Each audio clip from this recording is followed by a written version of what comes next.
My name is Scott Paltrowitz, and I am at the Correctional Association of New York and also part of the Campaign for Alternatives to Isolated Confinement. I'm joined here along with two incredible activists and advocates, Terrell Muhammad to my left and Jessica Casanova, one down to the left, and we're going to hear from them in just a minute. I wanted to start by just reading one quote from one individual who is currently in solitary, and I'm going to give a brief overview of what the situation is like in solitary confinement, and then I'm going to turn to the other panelists. This gentleman is in solitary in Elmira Correctional Facility, and he says, "I've experienced times so difficult and felt boredom and loneliness to such a degree that it seemed to be a physical thing.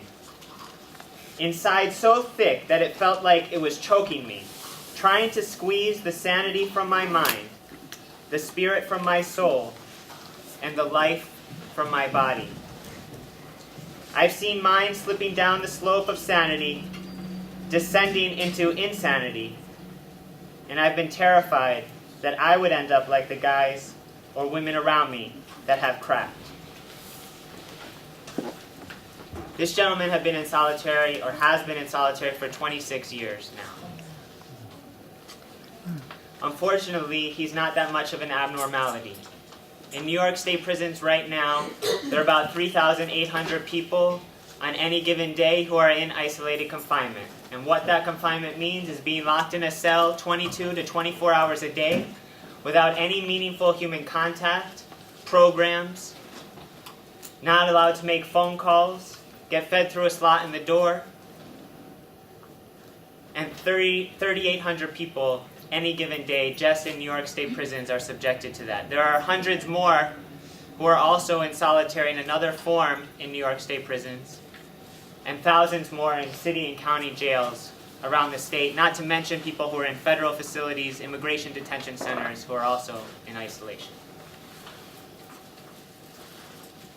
The number of people is not the only problem. It's also the length of time that they are spending. People stay, this gentleman, I said 26 years. It is regular practice in New York State prisons for people to stay in solitary for years at a time. Sometimes decades, like this gentleman. And we have particularly vulnerable members of our society who are in solitary. Young people, people with mental health needs, pregnant women, members of the LGBTI community, who are either more impacted by isolation itself or face additional abuse by being placed in isolation. This is the context in which we are talking about. Far too many people in isolation for far too long, including these vulnerable groups, and these conditions are totally inhumane and counterproductive, making our prisons less safe and our communities less safe. As was talked about so much this morning for anybody who was there, this is the opposite of restorative justice. This is the opposite of trying to heal. This is inflicting the harm that people were talking about this morning, and then expecting that people who are subjected to these conditions are going to thrive when they come home. So I'm going to end there, and I want to turn it over to Muhammad to talk to us a little bit more about what is the impact that isolation can have on a person while they are incarcerated and when they come home. Good afternoon. Good afternoon. Most people believe that when you go into isolation, you're there because of a violent issue. And that's far from the truth. Most times you're there for, they have a general rule called disobeying a direct order. And that can consist of not getting in your cell on time, having 2 extra sheets, an extra blanket, extra stamps, tobacco, speaking back to an officer. But once you're there, abuse occurs. Most times, the general population out here can't see inside. And there's a picture that's painted about people that's either in prison or is in isolation. I remember my family members used to come to tell me they seen a program called Oz. And they were telling me how real it was. And I didn't get a chance to see it because I was in a maximum correctional facility at that time. So when I got to a medium, I got to see it. And I said, oh no, that's entertainment. And they argued with me. Here it is, I am here doing time. I did 26 years. This is my life. And you telling me something about entertainment. I said, no, that's not real. They take the most worst conditions and highlight it and make it look like that's everyday conditions and situation, which isn't true. Most people, when they are in isolation, they do lose their mind. Very few come out as they went in. If you have a family member that did any type of substantial time, even for 5 days, he's not the same person or she's not the same person once they come back out. Since I've been out, I've seen a population what they call the homeless or the mentally disturbed. When I go to work, I see some of the guys that were in Attica with me, begging on the train. And these men were lucid, sane men when I knew them. Today, they psychotic. I was one of those men. I came home, I couldn't walk a full city block because it was like a physical barrier preventing me actually from walking a full city block. So I had to walk with a family member every day all the way until I was able to walk a full block.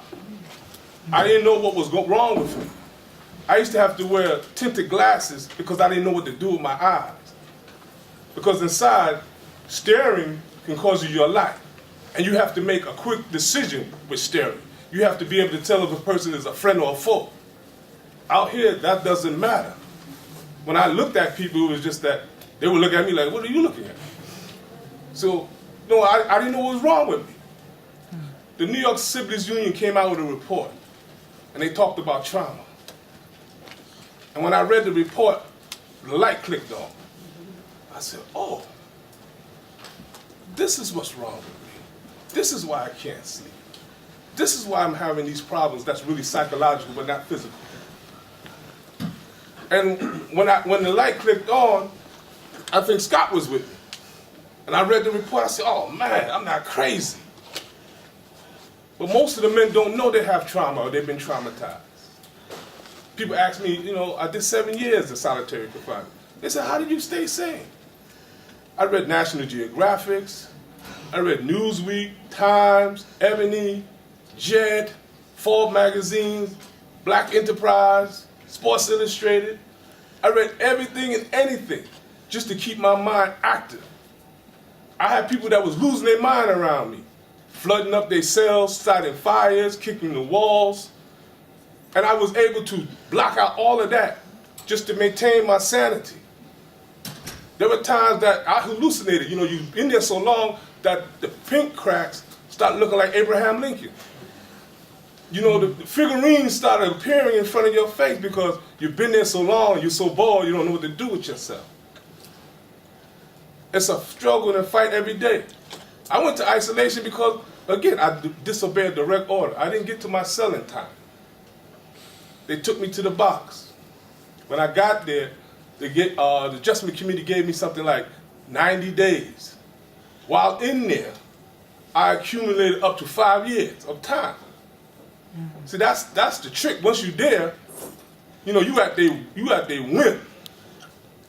You get fire hose. I never knew how powerful a fire hose was. When I used to look at the civil rights movement and I'm seeing how the police was turning fire hose on people, knocking them down, I didn't know it was that powerful. It's so powerful it can crack your ribs. It can pin you to that wall back there. And the officers used to do that for fun and play. Then open up the windows. So you're there through the night, almost catching pneumonia. It's just by the grace of God that, you know, I'm still here to be able to speak in front of you, and I got a little bit of sanity. You see, just a little bit. Every now and then, you know, I slip. But to be able to give you an illustration of what actually happens, you know, I can't really convey it in words because it's an experience that, one, I would never want anyone to experience. And when we see people who come home and they're having problems adjusting, understand, something was done to them. And they're battling a secret silent battle within themselves. No one's there to help them because no one can identify. And when I see them, I try my best to help them. And I try to seek some services for them. Because it's important. These men are not mad. These women are not mad. They're dealing with trauma. They're dealing with abuse. They're dealing with torture. That's about it.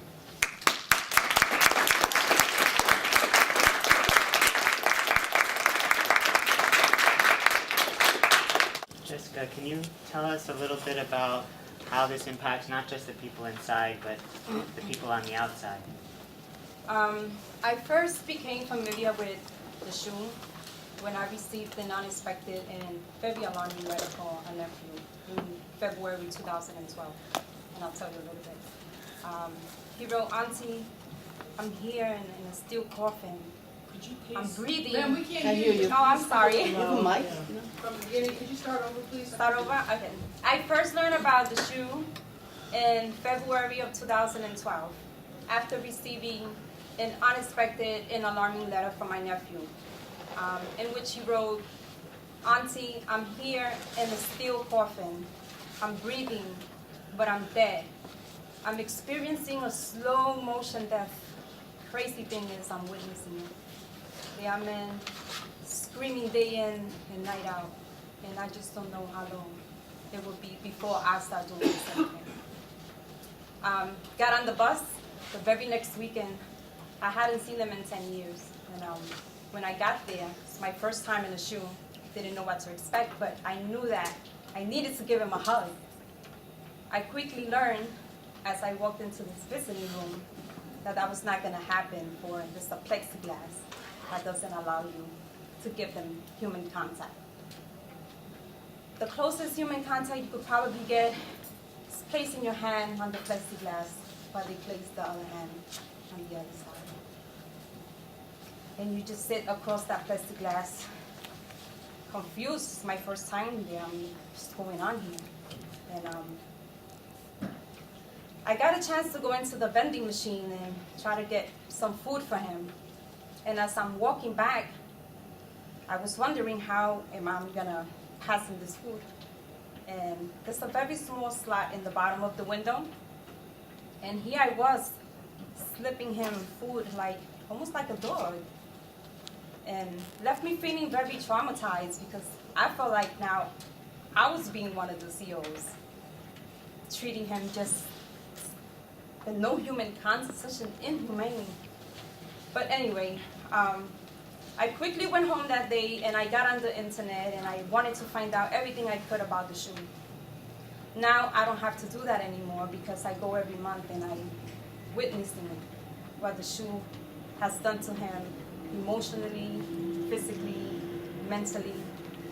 And I tell you, it's a very hard pill to swallow as you sit on the other side of that plexiglass. Every night I go to sleep just thinking about him. Is he okay? They don't really get to buy anything from commissary, so they lose a lot of weight, you know. They get fed 3 times a day. I think the last meal is at 4 o'clock in the afternoon. And it's just so painful.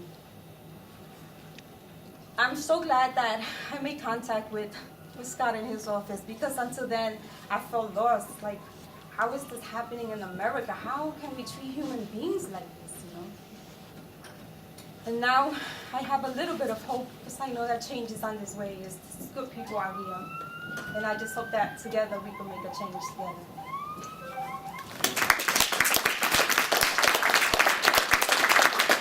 So that's why we're here today, why you're here today, to try to make a change together. I couldn't have said it better myself.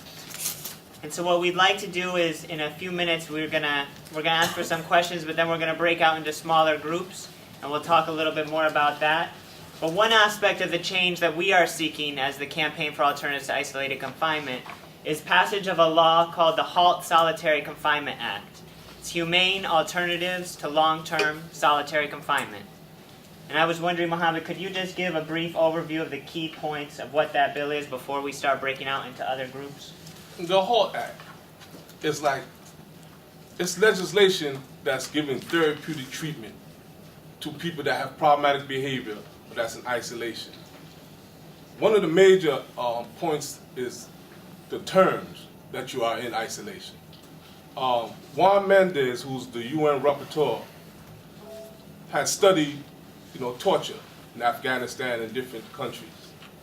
And his findings says that anyone that's in solitary confinement for over 15 days, anything over 15 days is torture. Okay? So in the United States, they're practicing torture. Juveniles are being tortured. Women are being tortured. One of the other points of contention here that's in the legislation is to remove 16 and 17-year-olds from isolation. To remove people that have mental health issues from isolation. To remove people that's either 55 years and older, the elderly, from isolation. Pregnant women from isolation. We're trying to cut down the population that is already in solitary confinement. Because right now, as it is, anybody and everybody can go to solitary confinement. One of the other things that we're trying to address with this issue is having, restricting the criteria for people going to isolation. Right now, there's no criteria. Like I said, you can get a misbehavior report that says that you disobeyed a direct order. And it doesn't have to be of a violent nature. It don't have to be of a serious nature. You have people in there who have substance abuse problems. And you'll be put in isolation and you're not going to get no treatment. That's compounding the problem. If a person's going to isolation because he got caught with marijuana, he should be in a substance abuse program. So we're trying to at least have therapeutic treatment that can address problematic behavior. Because in society, when someone has problematic behavior, they have programs for them. I don't think they have punishment for them. They have programs. There's something to address their problems. And in that type of environment, that's what's needed, more so than ever. I was telling Scott, I said, over 100 years, America addressing prison issues has always been punishment. And we found out, and I'm quite sure you know that paradigm doesn't work. If you have a son or a daughter, they act up, you send them to their room.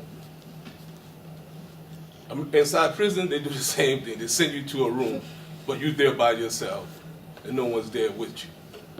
But when you send your son or daughter to the room, you sometimes tell them why.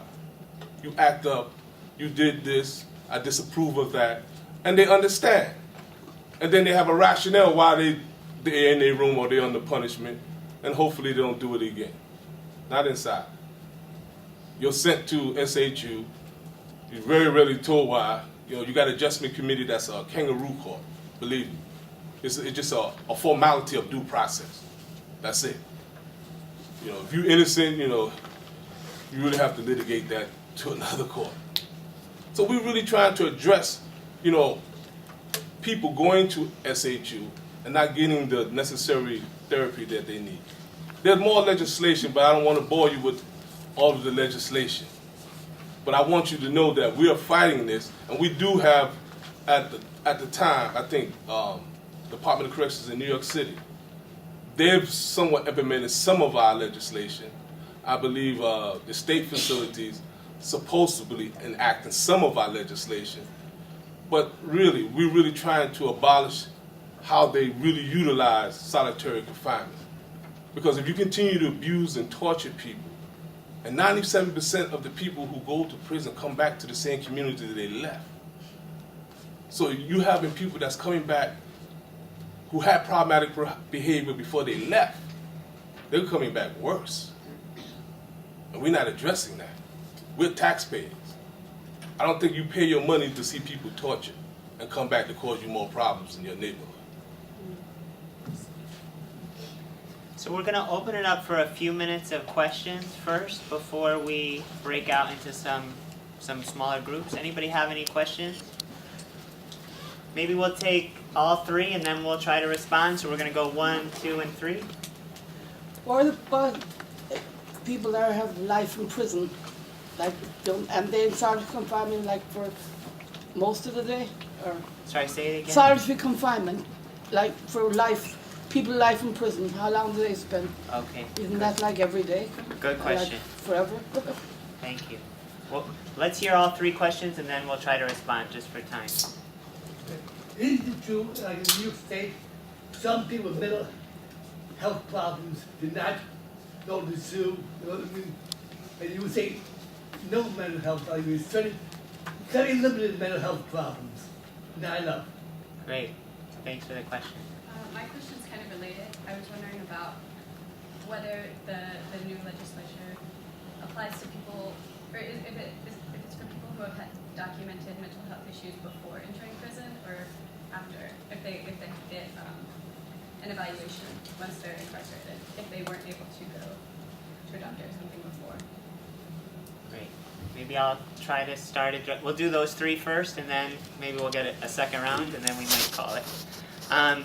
With respect to this question about people who are in prison for life, the thing with solitary confinement is that it's not, you don't end up in solitary based on your criminal conviction, as Muhammad was trying to say. You could be in there for any reason, for any length of time in prison, but how you end up in solitary is based on either a disciplinary rule infraction inside the prison or some classification of the person, which means that somebody who is life in prison, potentially they could be in general population the entire time.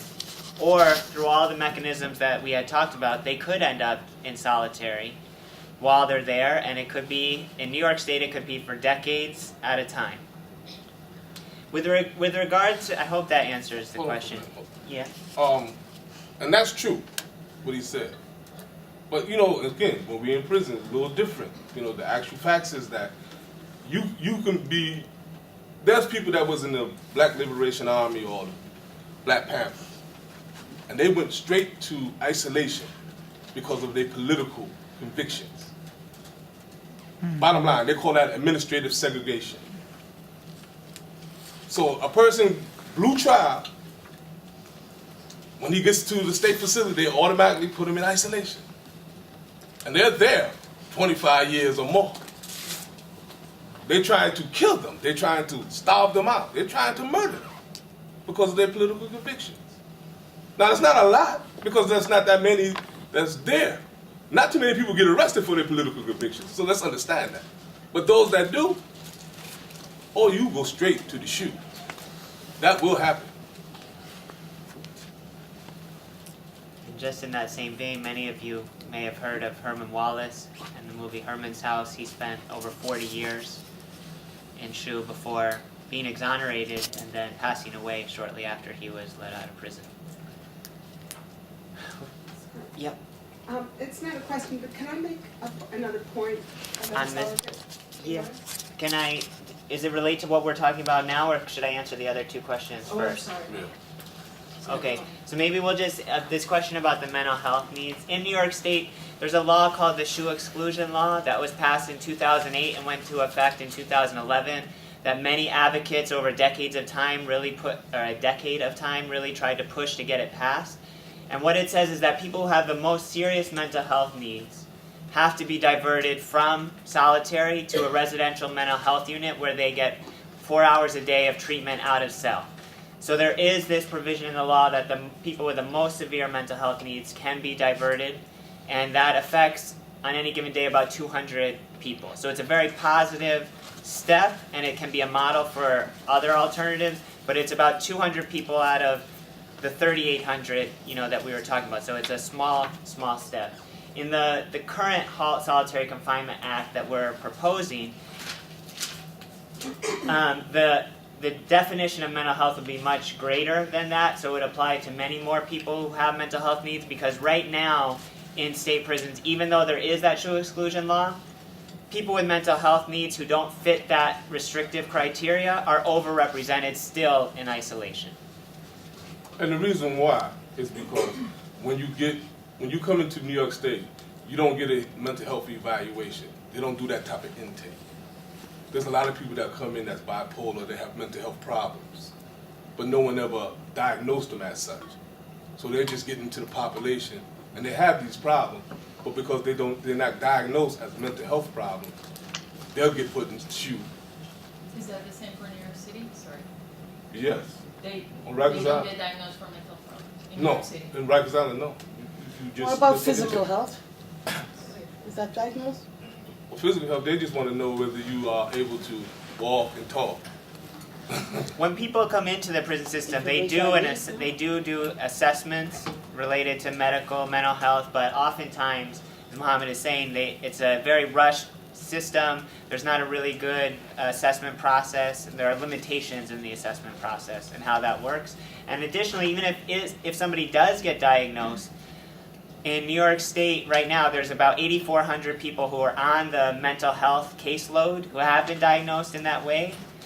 But there's not enough services to provide for them. So the vast majority are still in general population anyway, and then can end up in solitary confinement. I want to hear from Laura, and then I think there were a couple other questions in the back, and then so we have 4 questions, and then we're gonna cut off the questions. Great. So just quickly, this was because, Mohammed, when you were talking about the direct order and marijuana, the two things made me think. I did, in the feds, I did time in the hole. And one of the things about solitary, it seems to me, is that it comes from this totally exaggerated sense of the need to exert control. And I think that in talking with people on the outside who haven't been in prison, one of the issues that is good to raise is that controlling human beings, it's, think about that. It's like there are rules in prison that they absolutely just take for granted. You're not allowed to do this, you're not allowed to do that. But they're not reasonable rules. So, and I'm not even talking about drugs now, although I agree, with marijuana, it shouldn't actually be something where you get thrown into the hole. But I was put in the hole for refusing to go across a floor. I was wearing flip-flops, just got out of the shower, and the floor had just been waxed and it was wet. And so I said, I'm not going to walk across there because I could fall and break my neck. And I did 30 days in the hole for that. And the point was, what they said to me when I went to the board to, get adjudicated, was you have to do what we say when we say it so that we can maintain control. And I said, I'm an adult.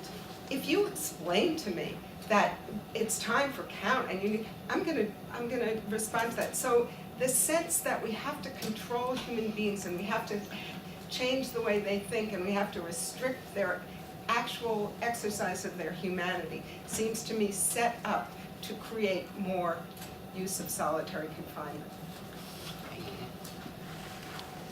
Can I see all the hands again who wanted to ask a question or raise a point? So we've got 1, 2, 3, 4, 5. This legislation that you're proposing, I know that there's been recent changes or I don't know the status of the recent legislation passed changing things on the state level for solitary. I believe something is supposed to be implemented, perhaps you could elaborate. But I've heard conflicting reports about whether this is going to affect city-run facilities, for example, Rikers Island. And I'm wondering if in this new legislation that will be dealt with in any way, and also what the status of that new legislation is, who's supporting it, and what the plans are for that. Great question. Yes. I just had a comment to her question. I do work at Rikers Island in the mental health clinic, and they do get assessed for mental health services. Okay, mental. Thank you. Lee? Yeah. I know that Scott and others were in Washington, I think it was last week, for the U.S. Senate hearings on solitary, and it was the second round, I believe, that Senator Durbin had, and it seems like there's a growing profile around this issue, growing attention to it, and I'm just wondering what the panelists think about. Is there a shifting consensus more broadly about the nature of solitary and whether it's torture, and it seems like it's kind of an opportunity now that's been evolving or being presented to us. I'm just kind of interested to hear about what you think about in terms of the landscape and opportunities for change in that way. Great. Thank you.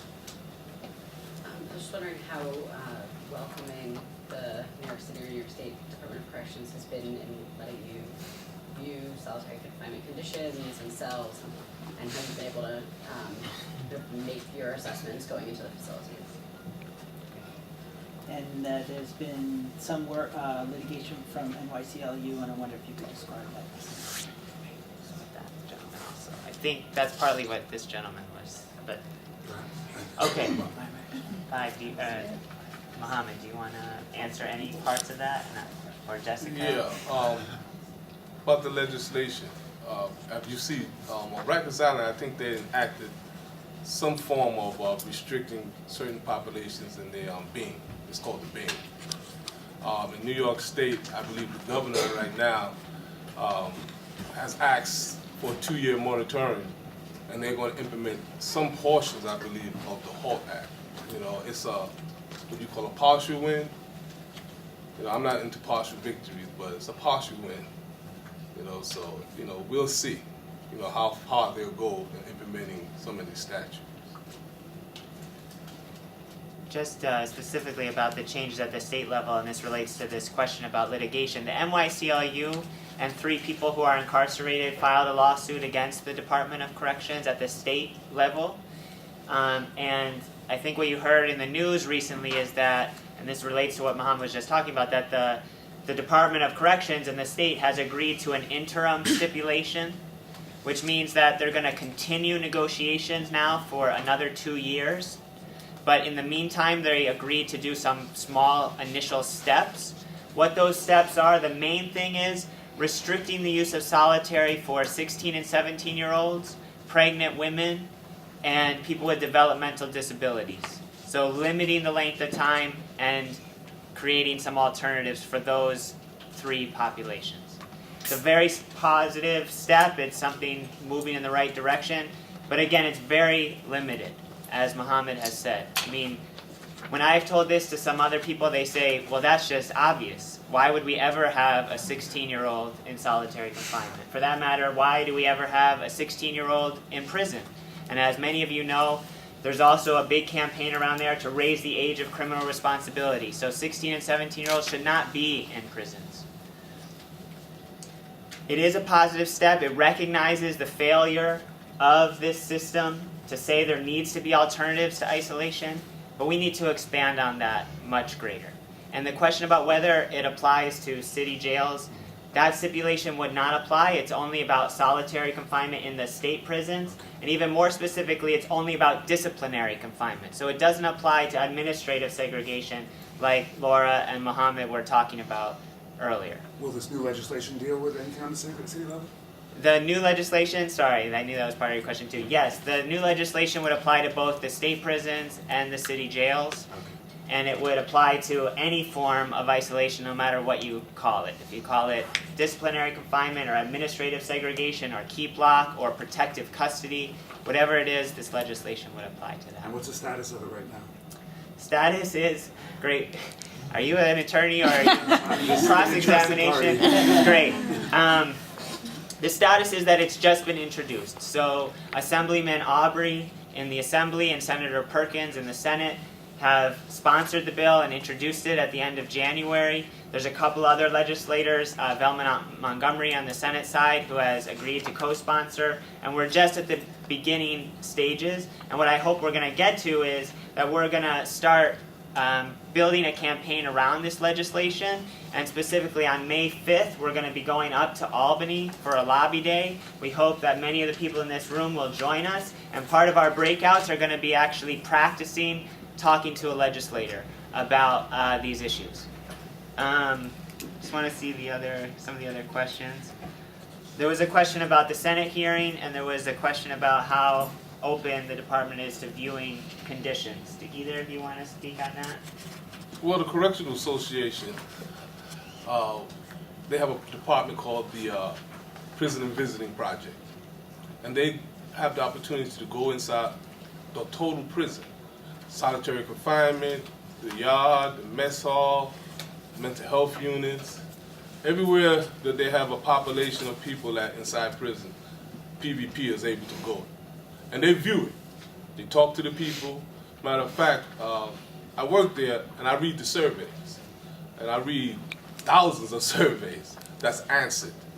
And what we do is the great Jack Beck, who's really architect the shoe exclusionary law for mental health, he crunched the numbers, and he can tell you, what the findings are, to the letter. We don't shortchange, we don't fudge the numbers. We're able to go in there, we're able to ask questions, pertinent questions, and it's up to the individual to answer honestly. But we have a theme that always comes across. If you read 300 surveys, and everyone's saying that the mental health unit doctor's never seen me, and you get 400 people saying that, you know that there has to be some truth in there. So we have opportunity, with the Correctional Association to actually go into all of the prisons in New York State. Not Rikers Island, but the state. And that's a unique authority. Actually, the Correctional Association is one of 2 nonprofit private entities in the whole country that has that kind of access, because typically, as I think your question brings up, these prisons are closed systems and they're intended to be closed to keep the public out and not let people know what's going on. And so part of our role, all of us collectively, is to be able to raise the voice of people inside and paint a picture of what's really, really going on. And I want to just answer the question that Lee raised, give some thoughts, and then I hope we can break out. What is the current kind of environment around this issue? And I'm very optimistic. I'm very positive about the environment. When we have George Will, a little over a year ago, very conservative guy, calling for reform of solitary, when this past week, Brooks, I forget his name, David Brooks, relatively conservative guy, saying we need to fundamentally change what's happening with solitary, the writing is on the wall and it's time for some change. And what I think the Senate hearing brought out for me is that we need to make sure we capitalize on that change for all people, not just some people. The Senate hearing was a little disappointing to me because the direction that some of those legislators seemed to be taking was, let's divide people into the deserving and the undeserving. Let's divide this into the worst of the worst and everybody else and say, we're only going to not torture some people. Well, I say, let's not torture anybody. It doesn't matter if you're young, if you're old, if you're black or you're white. And I just have to say that it's time for us to capitalize on that momentum, and let's push for the gusto. Let's try to end this torture, and let's also try to use solitary as a lens to challenging mass incarceration more generally. The racial underpinnings, I just have to make this one point because we haven't said it, of mass incarceration also are at play in solitary. In New York State, just one statistic. The total population in New York State, about 18% of people are African American. In our prisons, 50%, half of the people. In solitary confinement, 60%. So it's even more disproportionate to the already great racial disparities that we have. So let's capitalize on this momentum. When we have these conservatives joining us, let's say, let's end this torture now. With that, let's collectively see how we can end that torture. What I'm going to do is we're going to break up into 4 smaller groups. What time does this panel end? 3:45. 3:45. So we still have a good 45 minutes. So that's great. I'm going to ask people to break into 4 different groups. We're going to have one group that's going to come over here, one group that's going to come over there, there, and there. I know we're a little packed in this room, so it might be tough. So it might be just a matter of turning your chairs around into a circle format. And what we're going to do is we're going to do 2 things. The first thing is we're going to practice, like I was saying before, as if we were going to speak to a legislator or the press or somebody else about this issue. And each of the panelists, and we may enlist the support of one other person to be a facilitator of that. And we're going to have people literally practice. If you were going in front of Senator Perkins and you wanted to say, will you support this legislation or will you do something about solitary confinement, what would you say? And that can be from personal experience, that can be from what you've read. We have a list of talking points that people can rely on. They're not a script, but in this exercise, if you want to use them as a script, you can. That's number 1. Number 2 is we want to hear from you. We've talked a little bit, and all day we're all listening to a lot of people talk. what we want to do is hear from all the participants about some ideas for how we can move this campaign forward. And we're going to have different facilitators talk about different aspects, a legislative aspect, a community mobilization aspect, particularly mobilizing family members and loved ones. And we want to hear your thoughts and your ideas for how together we can end this torture. So if we can, everybody can maybe in this group just circle up, and that circle up here and here, and we'll be coming around and doing it together.